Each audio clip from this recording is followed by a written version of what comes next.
Se os conflitos no seu casamento parecem sempre terminar em silêncio, distância ou desgaste, esse vídeo é para você. Porque o problema, na maioria das vezes, não é o conflito em si, é o que o casal faz com ele. Muitos casais acreditam que discutir é sinal de que o casamento não está dando certo, mas a verdade é exatamente o oposto. O conflito revela onde existe diferença, expectativa, dor ou alguma necessidade não atendida. O que destrói o casamento não é o conflito, é a incapacidade de transformá-lo em conexão. Talvez você sinta que conversa, explica, tenta e mesmo assim não se sente compreendida. Ou talvez que o diálogo tenha virado tensão, cobrança ou afastamento com seu marido. Hoje eu quero te mostrar por que tantos casais entram em conflito e principalmente como esses conflitos podem se tornar um caminho de aproximação, maturidade e parceria, em vez de afastamento. Então, fica comigo até o final, porque o que eu vou te explicar aqui hoje pode mudar completamente a forma como você entende o diálogo no seu casamento. Esse vídeo faz parte da série De Volta ao Lar, Ordem Interior para Reconstruir a Sua Família. Essa não é uma série de frases prontas nem dicas rápidas para apagar incêndios emocionais. Essa é uma série de formação pensada para mulheres que amam profundamente as suas famílias, mas percebem que algo precisa ser reorganizado por dentro, para que o lar volte a ser um lugar de paz, parceria e harmonia. E aqui eu não romantizo o casamento, mas também eu não normalizo que o lar seja um campo de batalha. Aqui eu falo de família como ela é, uma construção diária que exige consciência, maturidade e decisões bem feitas. E o tema de hoje pode te ajudar a virar uma chave e transformar conflitos em conexão no seu casamento. Eu sou Cíntia Vilela, sou orientadora familiar e ajudo mulheres que amam profundamente as suas famílias. Mulheres que se dedicam, mulheres que sustentam muita coisa ao mesmo tempo, mas que muitas vezes chegam até a mim cansadas, confusas ou emocionalmente sobrecarregadas. E ao longo desses últimos anos de escuta, acompanhamento de casais, de famílias, uma coisa ficou muito clara para mim: a maioria dos casamentos não entra em crise porque o casal deixou de se amar. Eles entram em crise porque pararam de conseguir se encontrar no diálogo. Para cada casamento que termina aos gritos, 10 terminam em silêncio, distância e indiferença. E a frieza começa a corroer aquilo que um dia foi conexão. Por isso, hoje eu quero te ajudar a compreender como transformar conflitos em conexão no seu casamento. Se esse tema te interessou, já se inscreve no canal, curte esse vídeo para você receber a notificação de vídeo novo toda quinta-feira.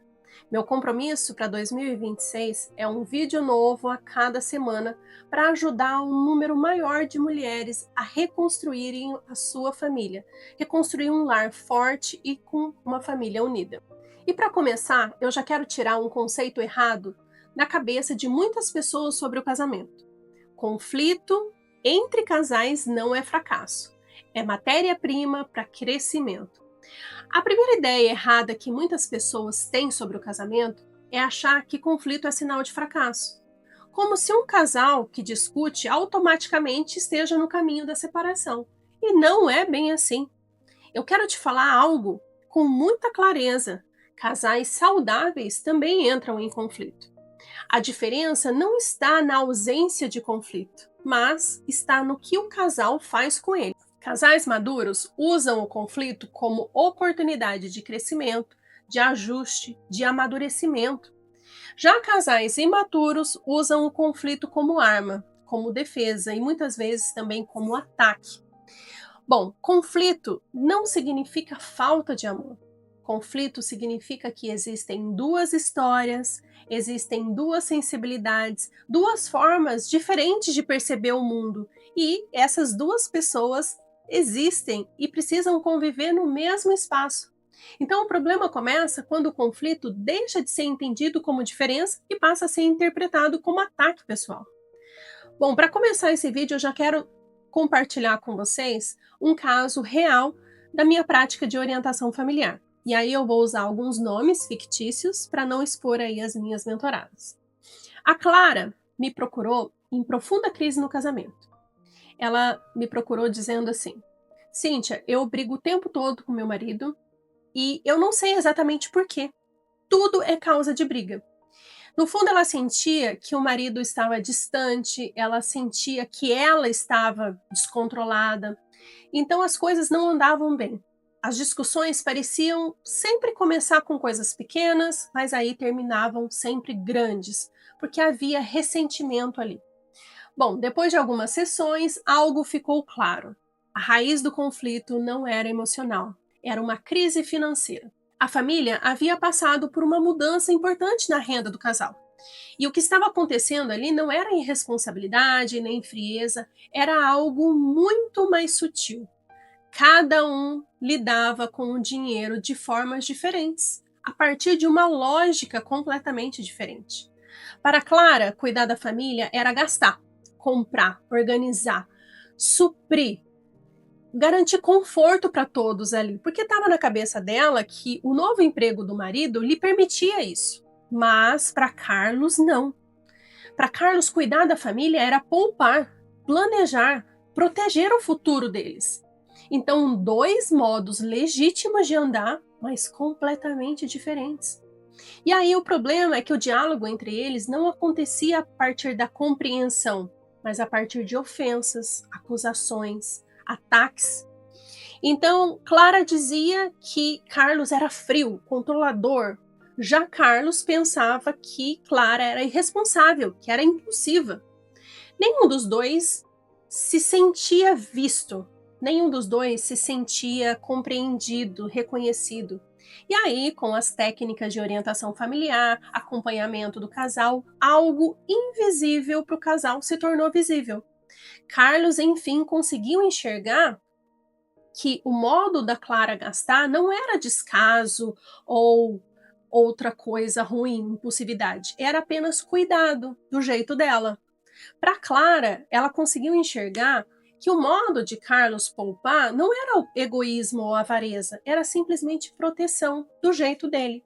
E aí hoje o casal, eles enfim conseguiram resolver isso, se entenderem e hoje completamente diferente eles conseguem dialogar.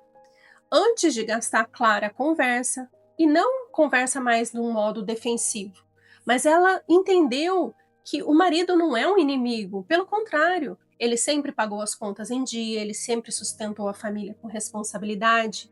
Então ela mudou o olhar e entendeu mais Carlos. Já Carlos, por sua vez, passou a entender também que existe momento para gastar com lazer, descanso, que é importante para a família esses momentos. E parou de deixar de pensar só em economizar, porque o lazer fazia parte também, era importante para todos. E aí eles continuam diferentes, mas agora as diferenças somam em vez de dividir. Antes das mentorias, a dinâmica de Clara e Carlos era assim, e talvez você se reconheça. A mulher ela fala tentando ser compreendida, e o homem escuta como se estivesse sendo acusado.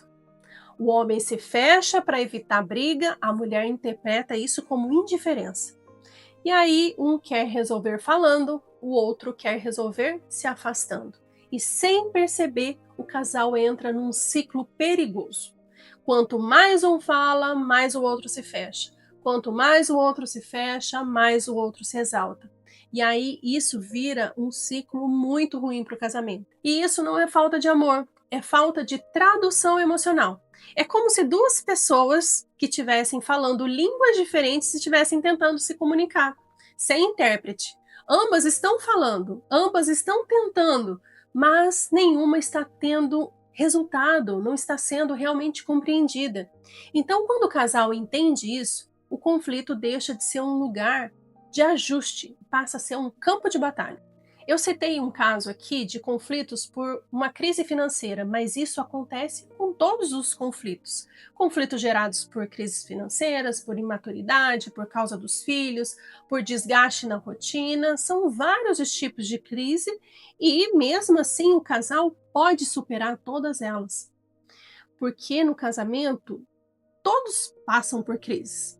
E aqui entra um ponto muito importante. O conflito pode ser um convite à conexão ou um gatilho de afastamento. tudo depende da postura interior de cada um.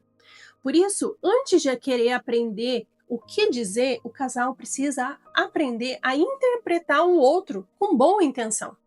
E aqui eu quero te falar uma coisa fundamental para fechar esse tópico aqui. Diferença, ao contrário do que muitos pensam, não é um problema. Diferença é uma oportunidade de crescimento, de aprendizado e de conexão com o seu marido. Ah, mas eu e meu marido somos opostos. Isso pode ser excelente, desde que vocês parem de competir e comecem a se complementar. Queiram aprender um com o outro, porque um casamento ele é feito para somar. Se isso que eu estou falando para você agora fez sentido ou te fez lembrar alguma situação real do seu casamento, curte esse vídeo, se inscreva no canal, que isso ajuda que esse conteúdo aqui chegue até outras mulheres, chegue até outras famílias que também estão tentando se reencontrar no diálogo, mas ainda podem não saber nem por onde começar. E talvez, ouvindo tudo isso, você esteja pensando, tá, Cíntia, eu entendi que o problema não é o conflito, eu entendi que a diferença não é um erro, mas por que parece tão difícil, então, eu e meu marido a gente se entender no diálogo? Porque existe algo que quase nunca é ensinado aos casais e que muda completamente a forma como o diálogo acontece. Na maioria dos casamentos, o problema não é o que se fala, é como cada um funciona por dentro. Eu falei nos vídeos anteriores que homens e mulheres são diferentes. Homens e mulheres se comunicam de formas diferentes. E agora eu vou dar um passo a mais. Homens e mulheres de temperamentos diferentes se comunicam de formas diferentes. E é aqui que entram os temperamentos. Você já ouviu falar nos temperamentos? Você sabe qual é o seu temperamento? Você sabe qual é o temperamento do seu marido, dos seus filhos? Bom, se você nunca ouviu falar em temperamentos, eu posso te afirmar. Saber qual é o seu temperamento pode te ajudar muito no seu relacionamento com o seu marido, no seu relacionamento com os seus filhos, porque todo ser humano tem um temperamento. Todo ser humano nasce com uma predisposição interior, uma forma natural de reagir, de sentir, de decidir e também de se posicionar. Isso não é defeito, isso não é qualidade, não é virtude, isso é um ponto de partida emocional de cada pessoa. E quando o casal desconhece isso, ele começa a interpretar diferença como desamor. Ele começa a achar que silêncio é o mesmo que desprezo, que a intensidade é um ataque sempre. E que as pessoas que são muito objetivas, elas podem encarar isso como frieza, mas na maioria das vezes não é nada disso. É apenas o temperamento falando mais alto do que a consciência do ser humano. E é exatamente sobre isso que eu vou te explicar agora, que pode transformar o seu relacionamento com as pessoas que você ama. Porque se no ponto anterior eu te mostrei que o conflito nasce das diferenças, agora eu preciso mostrar de onde que essas diferenças vêm. E uma das ferramentas mais antigas, simples e ao mesmo tempo as pessoas não sabem utilizar para entender, chama-se temperamentos humanos. Muitas pessoas já até ouviram falar, mas quase ninguém aprendeu a aplicar isso no lar, aplicar isso dentro da família, aplicar isso dentro do casamento. E quando o casal entende o próprio temperamento, entende o temperamento do marido, da esposa, algo muito poderoso acontece. O conflito deixa de ser algo pessoal, a conversa deixa de ser ataque, o diálogo começa a virar mais compreensão. Basicamente, eu vou dar uma pincelada do que é, e se vocês quiserem, depois eu aprofundo. Existem 4 temperamentos: o colérico, o sanguíneo, o melancólico e o fleumático. Mas eu preciso deixar bem claro: temperamento não é caráter. Temperamento é maturidade. Temperamento não é espiritualidade. Quanto mais você conhece o seu temperamento, mais você pode melhorar quem você é e as suas más inclinações. Então, o temperamento é a forma natural como a pessoa age, sente, decide, se comunica. E quando o casal ele não entende isso, eles brigam não pelo problema em si, mas pela forma diferente de lidar com o problema. E quanto mais maduro você for, mais você consegue transformar essas inclinações. Como eu já falei anteriormente, todo ser humano nasce com uma predisposição interior, uma forma natural de reagir, de sentir, de se comunicar. Isso se chama temperamento. É o ponto de partida psicológico de cada pessoa. E quando o casal não entende isso, e aí ele costuma cometer um erro grave, que é interpretar a diferença como falta de amor. Vou dar um exemplo bem prático. A mulher diz: "Nossa, meu marido não fala, então ele não se importa comigo." Não é bem assim. O marido pode pensar: "Nossa, minha mulher fala demais, então ela quer brigar o tempo todo." Também não é verdade. Nenhum dos dois está sendo maldoso. Eles apenas estão reagindo a partir do próprio temperamento. E aí você reconhecer isso muda tudo. Agora, para você tentar reconhecer quem é você e quem é o seu marido nos temperamentos, isso pode influenciar totalmente a sua vida dentro do lar. Então eu quero falar aqui um pouquinho de cada temperamento, ver se você se reconhece, porque isso pode te ajudar. O colérico, ele tende à ação. Ele é uma pessoa de decisão rápida, objetivo. No diálogo, ele quer resolver. E ele muitas vezes fica até impaciente com excesso de emoção. Já o melancólico, ele é profundo, ele é sensível, ele é reflexivo. No diálogo, ele precisa ser compreendido emocionalmente antes de qualquer solução. Já o sanguíneo, ele é comunicativo, ele é expansivo, ele é espontâneo, ele tem facilidade em se perder e pode até parecer superficial. Para quem é do temperamento mais introspectivo, acha o sanguíneo um pouco superficial. Já o fleumático é estável, é silencioso, é racional. Ele é aquele tipo de pessoa que evita conflito. Mas o silêncio dele muitas vezes é mal interpretado, porque é interpretado como indiferença. Você entende o problema? Cada um fala uma língua emocional diferente. Se quiserem, eu posso até fazer um vídeo profundo nesse tema, explorar mais, porque eu acho que os temperamentos, ele é uma ótima ferramenta para ter um casamento mais saudável. E eu faço isso com toda a mentorada. Deixa aqui nos comentários se esse tema te interessa, e aí a gente pode falar, abordar mais sobre isso.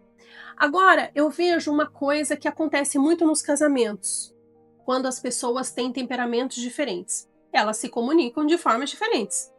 Muitas vezes um fala para resolver, o outro fala para ser compreendido. Um se cala para pensar, o outro temperamento se afasta para não brigar. E nenhum dos temperamentos está errado, só que eles falam idiomas emocionais diferentes. E quando o casal entende isso, a pergunta muda de por que que ele é assim? Isso muda para como eu posso me comunicar melhor com alguém que funciona diferente de mim. Você entende a diferença? Que são dois posicionamentos totalmente diferentes? Então eu vou te dar um exemplo muito comum na prática de orientação familiar. Por exemplo, uma mulher melancólica, sensível, chega para conversar sobre algo que a magoou. E aí ela quer o quê? Ela quer se sentir escutada, ela quer conexão. Se ela tem um marido colérico, ele não tem paciência de escutar. 2 minutos de conversa, tá bom, mas o que você quer que eu faça? E aí a melancólica se fecha. Ele se irrita, porque ele pensa, né? O que eu fiz? Ela já pensa, ele não se importa comigo. O marido pensa, nossa, essa mulher nunca está satisfeita. Só que aí a gente vê que o problema não é a falta de amor, é choque de temperamentos não compreendidos. E quando o casal não entende o próprio temperamento e não entende o temperamento do outro, o diálogo vira um desastre, vira uma disputa. Porque cada um quer vencer do seu modo e eles não estão tentando dialogar, eles estão tentando se atacar. Então, conhecer o temperamento, ele muda. Claro que ele não resolve tudo, mas ele evita erros desnecessários, evita mágoas acumuladas, evita interpretações injustas. Então, o diálogo não é apenas falar, é falar de um jeito que o outro consiga receber. E é exatamente por isso que o diálogo começa a mudar quando a mulher dá um passo anterior. Antes de querer que o marido mude a forma de falar, antes de cobrar postura, antes de cobrar presença ou iniciativa, a mulher precisa se perguntar algo essencial. Eu sei como eu funciono por dentro? E é por isso que eu insisto tanto. O diálogo no casamento não começa na conversa, começa na ordem interior, quando a mulher se conhece, quando ela conhece o seu marido, quando ela entende que homens e mulheres são diferentes, quando a mulher entende que os temperamentos se comunicam de formas diferentes. Aí sim, ela consegue falar sem atacar. Aí sim a mulher consegue escutar sem se anular, se posicionar sem agressividade. Isso muda completamente a dinâmica do casamento. E é exatamente aqui que o conflito começa a se transformar em conexão. Porque quando você entende que o seu temperamento, entende o temperamento do seu marido, passa a compreender isso, que vocês agem de forma diferente, o conflito deixa de ser uma ameaça e passa a ser um ponto de encontro, passa a ser algo complementar. Você pode, nesse momento que você conseguir enxergar isso, parar de discutir para querer vencer e começar a trazer o diálogo como uma forma de compreender. Você deixa de interpretar o silêncio dele, por exemplo, como desamor. E aí a intensidade das coisas vão mudando, o diálogo muda de tom, a conversa fica menos defensiva, a relação fica mais segura. E isso é transformar conflito em conexão. Não é eliminar as diferenças, é aprender a atravessá-las juntos. Então, quando o casal ele entende que funciona de maneiras diferentes, o conflito deixa de afastar e começa a aproximar. Porque agora não se trata mais de quem está certo ou quem está errado, mas como dois modos diferentes podem se complementar em vez de se ferir. E é por isso que eu insisto: o diálogo no casamento não começa no que se fala, começa no nível de consciência de quem fala e de quem escuta. Quando existe ordem interior, o conflito vira ponte e não um muro. O casamento deixa de ser um campo de batalha e volta a ser um lugar de parceria, de segurança e de conexão. Conflitos não são sinais de fracasso, são sinais de humanidade, são dois seres humanos ali tentando dar certo. Então o problema nunca foi discordar, o problema é não saber transformar a diferença em diálogo, o conflito em ajuste e a tensão em conexão. Quando o casal aprende a dialogar com consciência, é claro que o casamento não se torna perfeito, mas ele se torna agradável, um lugar onde é possível errar sem medo, crescer sem competição e amadurecer sem se afastar. E é assim que a família se sustenta ao longo do tempo, porque família não se improvisa, ela se constrói. E no próximo episódio nós vamos falar sobre algo que atinge muitos casamentos, mas que poucos têm coragem de encarar com clareza, porque tantos casais começam a se perder depois da chegada dos filhos. E como a falta de alinhamento na educação dos filhos pode desgastar a relação. Se esse vídeo te ajudou, curte aqui, se inscreva no canal e me conta nos comentários qual parte desse vídeo aqui mais te tocou. E te espero no próximo vídeo.